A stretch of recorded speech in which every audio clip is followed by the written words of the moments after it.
A minha entrevistada da semana é uma mulher paraibana de sangue nas veias que defende suas ideias e convicções sem medo de obstáculos e desafios que tem pela frente. Sabe ser muito dócil quando lhe é conveniente, mas com muita intensidade entra em qualquer briga na defesa dos valores que acredita, dentre eles a luta pela inclusão social e pela população que mais precisa. Estou falando de Estela Isabel Bezerra de Souza, conhecida como Estela Isabel. Prazer enorme em contar com você hoje aqui no Enfoco. Prazer o meu, Miriam. Parabéns pela iniciativa do programa e o nome realmente é bastante sugestivo. Estela, a proposta do nosso programa é mostrar a trajetória do convidado, um lado que ele não costuma mostrar para as pessoas. Por isso, peço licença para quebrar alguns protocolos e a gente conversar de forma mais intimista possível. Fica à vontade. Obrigada. Estela, por tudo que a gente conhece da sua trajetória, pelo que pesquisei, você não vem de uma família de políticos, então, como aconteceu? Qual foi o momento que você disse, é isso que eu quero fazer da minha vida? Porque a gente sabe que você sempre foi envolvida em causas sociais. Começou muito cedo, Miriam. Primeiro porque eu fazia parte da periferia da cidade, né? Eu morava num conjunto habitacional e à época, como ainda hoje existe a periferia de tudo, não se tinha a infraestrutura necessária, ônibus, praça, equipamentos de saúde, equipamentos de educação, que favorecesse uma vida mais harmoniosa nessa região. Então, mais ou menos aos 13 anos, 14 anos de idade, eu já lutava pela meia entrada no cinema e também pela meia passagem, mas tive que lutar também para que houvesse circulação de ônibus no meu bairro, para que eu pudesse ter o direito de mobilidade. Eu vi ali que só a ação comum e a ação política, como eu costumo dizer, política com P maiúsculo, poderia modificar as condições de vida do meu bairro. Você sempre lutou por essas causas sociais, por perceber as necessidades das pessoas e ter o sentimento de querer ajudar. Mas teve alguma pessoa, em algum momento, que você teve como referência para dar esse start? Minha mãe era envolvida em lutas trabalhistas. Ela sempre foi funcionária pública, foi professora e servidora da Rede Ferroviária Federal, e já existia ali uma mobilização de servidores públicos, de operários sobre direitos trabalhistas. Então eu sempre observei minha mãe participar de reuniões, reivindicar direitos, criticar situações de injustiça e meio que assistente social ajudava as pessoas da comunidade, quem precisava de comida, reunia quem tinha e sempre mantinha a feira das pessoas mais vulneráveis. E que referência, hein? Mãe, muito forte. Muito forte. Muito forte. E ela é uma figura maravilhosa. E soube transmitir esse sentimento, né, que é o mais importante, porque é mais importante a prática do que o discurso, né? Não adianta você pregar algumas coisas para os seus filhos e não as praticá-la. Ensinar pelo exemplo é mais eficaz do que ensinar pelo discurso. Com certeza. Quais as comissões? Você hoje faz parte de diversas comissões. Eu nem memorizei todas as comissões que você faz parte. Quais as comissões que você hoje faz parte na Assembleia Legislativa e se você as considera efetivas? Eu estou no meu primeiro mandato e eu tive a honra de ser presidente da CCJ, que é de fato, juntamente com a Comissão de Orçamento, as duas principais comissões da Assembleia Legislativa, onde passam as matérias orçamentárias pela Comissão de Orçamento e pela CCJR, que é a Comissão de Constituição e Justiça. Nós passamos todas as matérias, com exceção das matérias orçamentárias. Algumas funcionam bem, outras não funcionam adequadamente, vai depender muito da composição dos deputados que estiverem integrando as comissões. A Comissão de Constituição e Justiça, você é a primeira mulher, né, a presidir essa comissão, como você falou há pouco. Em algum momento você se sentiu discriminada por essa posição de ser mulher? Olha, na Assembleia, em alguns momentos, eu senti que o uso desmedido da força ou a falta de zelo em usar uma palavra mais brusca ou falar mais alto, adivinha da minha condição de ser mulher. Mas eu acho que ser mulher, ainda na nossa sociedade, é um sinônimo de baixa oportunidade. Não é à toa que nós mulheres estudamos mais, trabalhamos mais e ganhamos menos. Nosso salário, a massa geral do salário das mulheres é uma média de 70% da massa geral do salário dos homens. Quando a gente reflete a quantidade de mulheres que tem na sociedade e a quantidade de mulheres que tem na política, a gente vai ver que nós somos subrepresentadas. Se observarmos a quantidade de propriedades e de riquezas que estão no nome das mulheres, a gente vai ver também uma grande desigualdade. Então, obviamente, você pode nem perceber, nem identificar, mas constantemente nós somos discriminadas por sermos mulheres. E na política isso é muito comum. Os índices do feminicídio no Nordeste são cada dia mais alarmantes. Saiu de 3,2% para 5,6%, um aumento de 75% nos últimos anos. Quais as políticas públicas que precisam ser implementadas para mudar esse quadro? Nós temos um avanço muito grande na concepção da proteção às mulheres ou até de acusar que a violência contra as mulheres era uma violência diferenciada. Se falou o termo feminicídio. O feminicídio não era conhecido, não era nem crime. Foi uma tipologia criminal criada a partir de 2015, depois do Brasil subscrever um tratado internacional se comprometendo a identificar o crime contra as mulheres, e passaram-se décadas até que a presidenta Dilma reconheceu, criou a lei do feminicídio.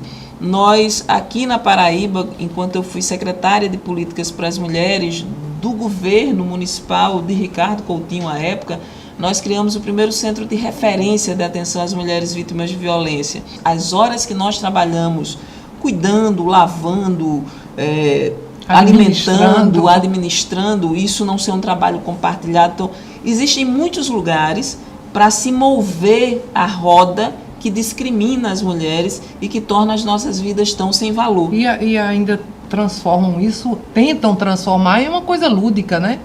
Sim, ainda tentam justificar e romantizar, né? Dizer que se matou por paixão, por amor, por ciúme, se matou por dominação, por autoritarismo, por falta de respeito à vida humana, nunca por um sentimento que seja um sentimento amoroso. Um sentimento bom, um sentimento de amor.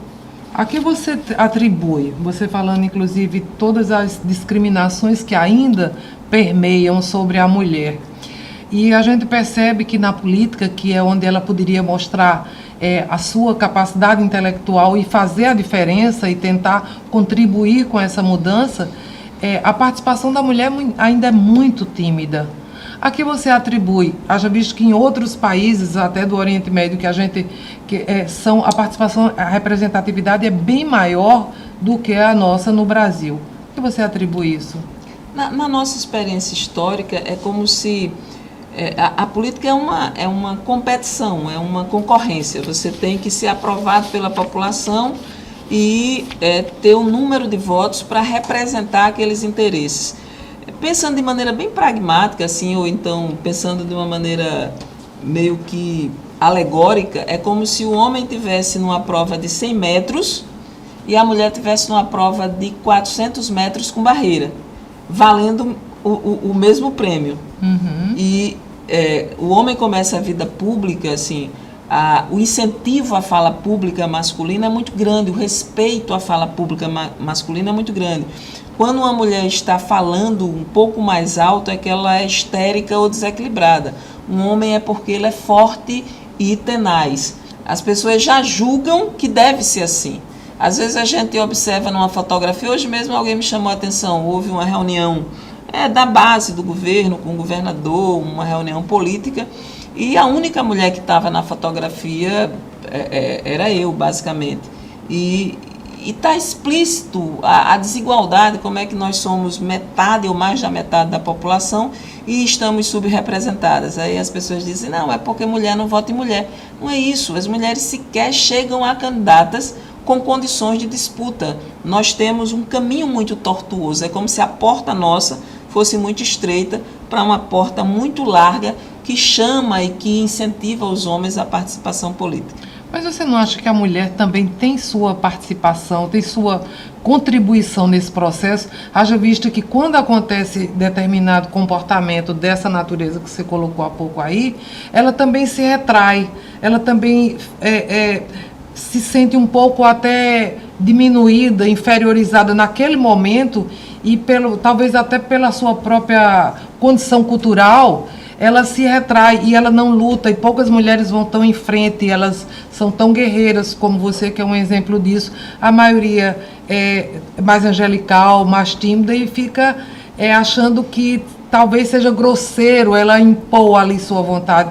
Eu acho que, e além disso, eu também acho que tem uma relação com a parte cultural, com ela se informar, com ela estar participando, com não ter história de coisas de homem, política é coisa de homem, isso é coisa de mulher. Eu acho que você tem que estar ali participativa, entrando em todos os assuntos, sabendo de futebol também, por que não? E sabendo de política e de economia também, por que não?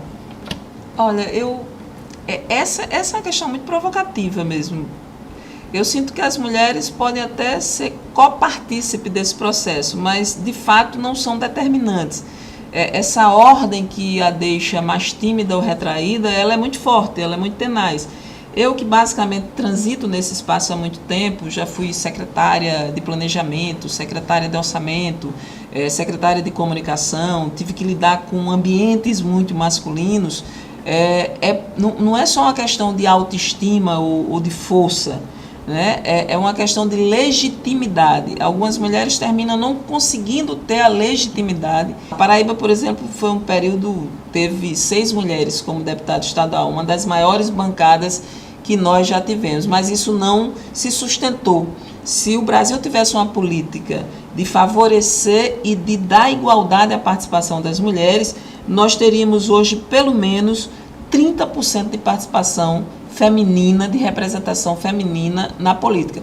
Isso fará bem às mulheres, sim, mas fará bem principalmente à sociedade e ao ambiente político, que ficará um pouco melhor com a maneira das mulheres tratarem as questões públicas. A participação da mulher na política brasileira, em parte, ela é familiar. Sempre foi o pai que era político, o irmão que era político, e por uma própria conveniência, ela foi colocada lá. Isso acontece até os dias de hoje e já começou há bastante tempo e acontece em todo o Brasil, não é só na Paraíba. Você, pelo que eu saiba, não veio de nenhuma descendência política de família. Tem construído a sua própria história independentemente. Você acha que pode ser uma inspiração para as novas gerações?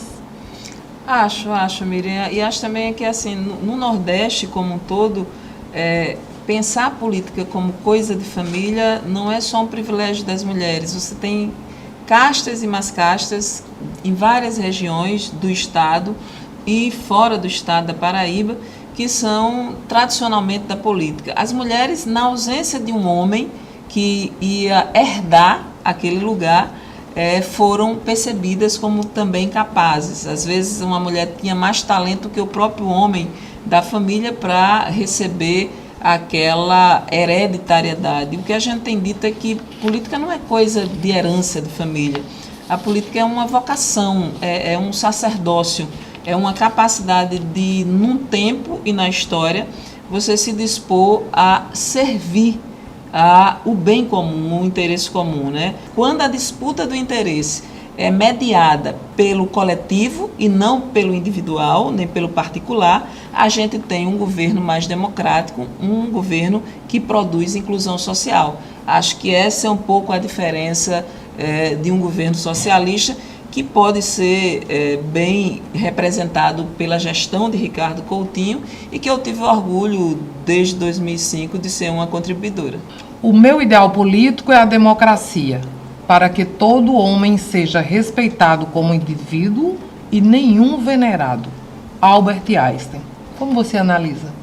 Acho que Einstein consegue traduzir completamente a nossa utopia de sociedade. Obviamente que nós humanos temos muitas diferenças, mas nós temos muito mais igualdade, similitudes.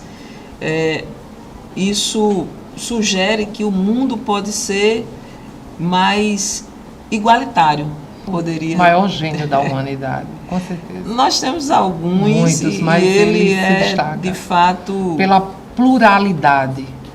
Divisão, né? Temos outros humanistas que são fantásticos, mas eu acredito na democracia. A democracia é o sistema político mais imperfeito, mas é o melhor que nós temos para poder produzir igualdade e um padrão de civilidade que seja razoável para a nossa espécie. A nossa espécie é uma espécie que tem o privilégio de ter inteligência e razão, capacidade de raciocínio. Então, isso também nos dá mais responsabilidade. A gente vai continuar falando sobre democracia ainda. Nós vamos para um pequeno intervalo e voltamos daqui a pouquinho com essa maravilha de conhecimento e informação que é a deputada Estela Bezerra. Voltamos daqui a pouquinho.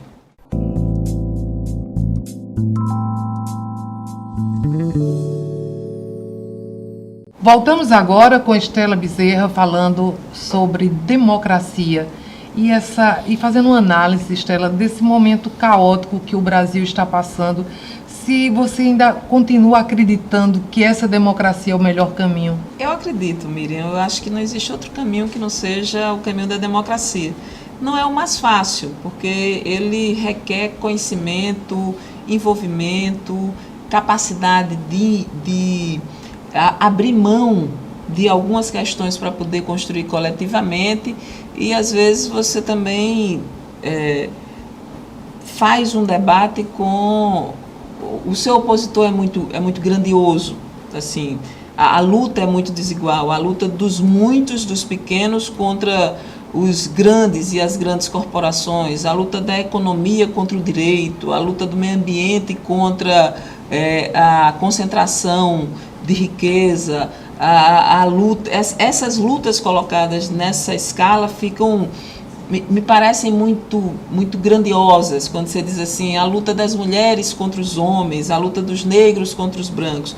A ideia é não polarizar essa questão, é entender que não é de um contra o outro. É uma luta que precisa contemplar mais de nós. Eu não acredito só na democracia, eu acredito na democracia participativa, eu acredito na democracia material. Aquilo que eu te falei, democracia não é só o direito de escolher, democracia é o direito de viver bem. Então essa é a visão que eu tenho, basicamente, da democracia e da política. A democracia, ela só se aperfeiçoa se ela contemplar o aspecto material da participação popular. Eu, inclusive, digo, o presidente Lula tirou as pessoas que estavam abaixo da linha de pobreza. Estavam nem na linha de pobreza, estavam abaixo da linha de pobreza. O que a gente chama, viviam em situação de miséria, né? De risco, e o Brasil tinha essa meta pela ONU para chegar em 2015. E o Brasil, em 2006, já produziu o que se chama o milagre brasileiro de promover justiça e igualdade social. Eu acredito muito nesse caminho, não há mágica nisso, mas há trabalho e há também uma visão de mundo. A gente está disputando a visão de mundo. Quando a gente fala qual é o modelo, a realeza, na verdade, sucumbiu. Nós temos a realeza inglesa, mas ela é totalmente dramatizadora, ela é cênica, ela não é real, ela é cênica, ela não é real. Tem que ter uma perspectiva, no mínimo, digna, né? De vida. Deputada Estela Bezerra, qual a avaliação que você faz do seu mandato e o que você gostaria de fazer que não houve o tempo suficiente? Olha, eu acho que a gente fez muito, mas eu queria muito ter feito muito mais. Essa é uma sensação que eu acho que dá em quem tem ansiedade de ver as coisas mudando. Por exemplo, a gente atua muito nessa área de defesa da democracia e algumas legislações que parecem ser simples, elas fazem muito efeito na vida das pessoas. Por exemplo, a legislação que obriga hospitais públicos e privados a fornecerem alimento para acompanhantes de criança e de idosos. Tu imaginas que quando a água chegou na Paraíba, e a Paraíba é o único estado que está usufruindo da água da transposição do Rio São Francisco, houve um grande debate aqui das oligarquias e dos grupos mais atrasados da política, de que a água não deveria servir a todos, só deveria ser reservado para alguns. E ainda esse alguns não era para quebrar justamente o racionamento que existia para poder chegar no nível de segurança. Houve uma celeuma muito grande desse debate.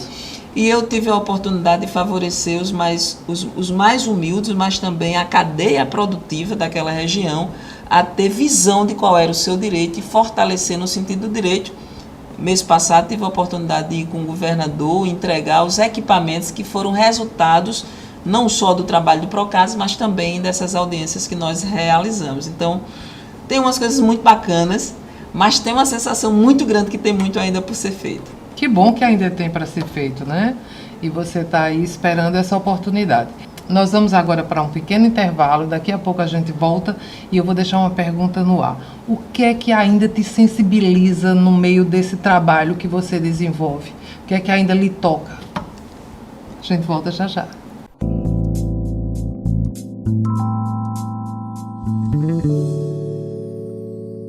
Estamos de volta com a deputada Estela Bezerra, que ficou no ar. O que é que ainda sensibiliza você diante de tudo que você está vivendo? Muitas coisas. Eu sou uma pessoa muito tocada, né? Na verdade, acho que falei muito desse aspecto.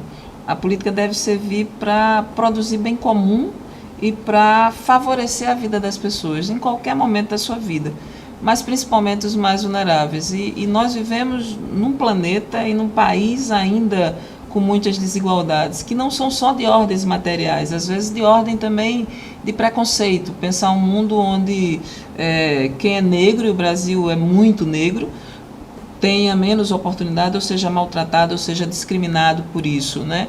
É um país onde a população LGBT não tem o direito de escolher com quem quer ficar e com quem quer viver sua vida afetiva, porque alguém se sente ofendido por isso.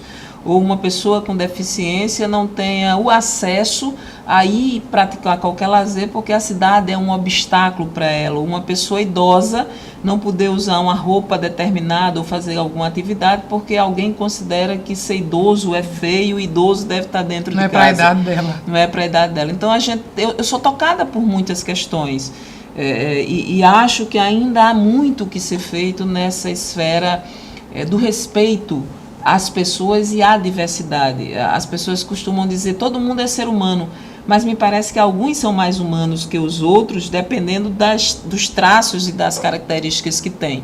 E é isso que nós temos que desconstruir. A diversidade é a nossa melhor maneira de estar no mundo, e isso precisa ser muito respeitado, muito considerado. Muitas coisas me tocam, mas a diversidade e o respeito o ser humano como um ser completo, inteiro, com suas diferenças, talvez seja a questão que mais me toca. Você sempre lutou muito pela inclusão social. Eu lembro, a primeira vez que eu ouvi falar de Estela Bezerra foi um evento feito pela Cunhã, que é a Cunhã Coletiva Feminina, não é isso? Que Cunhã significa mulher em tupi. E aí, disse, olha, hoje a gente vai participar, eu gostaria muito, Miri, que você participasse de um evento onde a gente vai discutir essas causas e tal. E aí você, brilhantemente, fez a defesa no início, quando isso... Hoje até que a coisa está bem, virou até modismo, todo mundo falar bem, politicamente bem sobre esse assunto. Na época, era um assunto ainda meio tabu. Você é uma pessoa bem especial que tem feito trabalhos que merecem realmente um destaque nosso, um registro. Eu agradeço, Miriam, demais. Isso também me comove, me dá muita energia para continuar na luta. Deputada, o que você espera do futuro governador? Que ele seja socialista, que ele dê continuidade ao que o governador Ricardo Coutinho construiu até agora, e que a Paraíba consiga acompanhar esse salto de desenvolvimento que nós tivemos agora, consiga não só acompanhar, consiga manter esse salto de desenvolvimento que nós demos até agora. A Paraíba é um estado que saiu do isolamento, não tem mais nenhuma cidade onde precise sair ou chegar por uma estrada de barro. Isso muda a vida das pessoas. É um estado que tem escola técnica se interiorizando e sendo bancada pelo governo do estado, onde a educação tem robótica, onde os alunos giram o mundo, onde a polícia passou a ter equipamento e ter metas e ter uma metodologia de trabalho, onde um professor saiu de um salário de R$ 922 e foi para um salário de R$ 363.656. Nós temos uma série de mudanças, onde o Hospital Metropolitano, que abriu, é o primeiro público em cardiopatias, e temos aí o Instituto que vai tratar de oncologia, né? O Instituto de Tratamento Oncológico, que é o Hospital do Câncer, que vai abrir em Patos, o único do sertão do nosso país. Então, a Paraíba é um estado diferenciado, e eu desejo que este governador seja socialista e que ele possa dar continuidade a todo esse trabalho que Ricardo vem realizando nesses últimos 8 anos. E seja um governador de inclusão. Sim, se ele for socialista, ele vai ser democrático, popular, vai respeitar o orçamento democrático e vai produzir inclusão social, com certeza. Estela, para a gente encerrar, que lamentavelmente vamos ter que encerrar, nós vamos fazer um pequeno bate-bola, onde eu vou falar alguns assuntos e você falar rapidamente sobre eles. Política. Esperança. Política é esperança, ferramenta de transformação, e eu desejo que a sociedade venha para dentro dela. Identidade de gênero. Diversidade, o maior dos respeitos, a que você quiser, a que você desejar. Lei Maria da Penha. Dignidade, respeito às mulheres, cumprimento daquilo que está pactuado na sociedade. Democracia. Mais inclusão, mais participação, mais direitos e mais responsabilidades para quem participa. Um medo. Do obscurantismo, de que o fascismo volte a reger a humanidade. Seu maior ídolo. Essa é uma pergunta, eu acho que posso cair num lugar comum, mas o sagrado, né, em todas as suas manifestações, aquilo que eleva a alma humana. Eu gosto muito das expressões artísticas, mas gosto também dos líderes religiosos. Hoje eu sou fã do Papa Francisco. As pessoas dizem assim, Estela e Aídes, sou muito fã do Papa Francisco. Acho que ele, de todos os líderes que apareceram nesse momento, é o mais inspirador. E ele conseguiu isso e está conseguindo isso a cada dia. Acho que pela verdade, pela transparência, pelo ser um ser evoluído, inclusive. Sem preconceito, ele não está buscando o que não deu certo, está buscando o que pode dar certo. E qual a sua hashtag de hoje? A gente termina o nosso programa sempre assim, pedindo uma hashtag para hoje. A hashtag de hoje é democracia e direitos, eu acho, muito mais. Isso me representa. Viva a democracia, então. Estela, prazer enorme ter você aqui, tá? Obrigada. Espero ter outras vezes. Obrigada, Miriam, pelo bom papo, pela boa conversa e por poder a gente passear por tantos temas tão relevantes. Estamos terminando o nosso programa de hoje. Até a próxima semana. Espero contar com vocês. Até lá.